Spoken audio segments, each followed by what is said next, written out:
weren't very good. Florida State's a very good team. I take full responsibility for this, and we didn't play well offensively, defensively, special teams, and we didn't coach as well as we needed to today. But I know the guys in the locker room, I know who they are, and I know the resolve that we have, and we'll be back next week, and we'll look at this and get better. Randy, any update on CJ? Yeah, CJ has a concussion. We'll evaluate him further tomorrow to see where he's at and go from there. What did you think of that hit? I'd rather make no comment on that at this point in time. I know what I was told by our coaches, but I have not seen it myself on film, and I probably won't have any comment after that because all these things are in the hands of the conference, and I'm sure we'll have them take a look at it, and we would just go from there. What did you think of the job, Caleb? Again, I think Caleb went in and did some good things, but as I told our team afterwards, I said we're not a one-man team. It's unfortunate that injuries happen here, and we feel bad for CJ.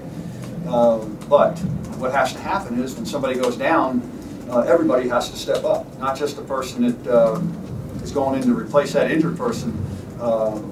Everybody has to step up. Guys on offense have to step up. Guys on defense have to step up more. We as coaches have to do more. Special teams has to do more, and we didn't get that today.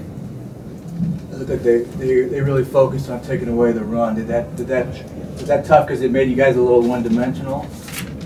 Yeah, it's if you can't run the ball, if you can't run the ball, that makes it tough. And that was one of the matchups I was concerned about coming into the game. Our offensive line against them. But again, if you got to go and they made us one-dimensional, give them credit, it makes it very, very difficult. How, in your opinion, was James Winston able to do what he did? What's that? How, in your opinion, was James able to do what he did today? He's an outstanding football player.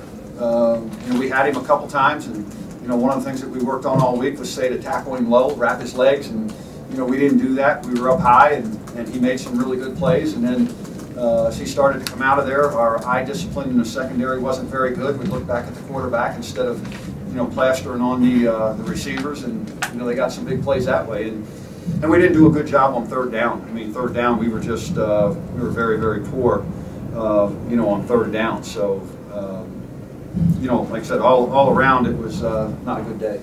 What did you think about seeing him back on the field when you were down 42-0? Nothing. It didn't faze me one bit. We played the game, and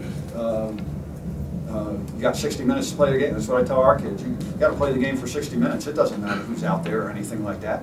You got to play the game. I have no problem with it. What do you tell your team about how to move on from a game like this?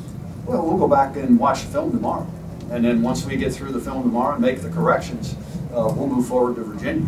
And this game's over now. The only thing that we can do is watch the film and learn from it, and correct the mistakes, and make sure those things don't happen again, and move forward. That's you got to have a short memory in this. 24 hours later, you got to move on, and that's what we're going to do. Could you see them starting to do that in the locker room, or did they look like they were still dwelling on what just happened? No, they know that we didn't play well. Those kids are smart enough, and they understand. But again, like I said, we'll look at it and move on. And it doesn't take, but we can't dwell on it. And this was one game of 5 that we played. This one's over with. We'll learn from it just like we did the other ones, and now we move on to the next one.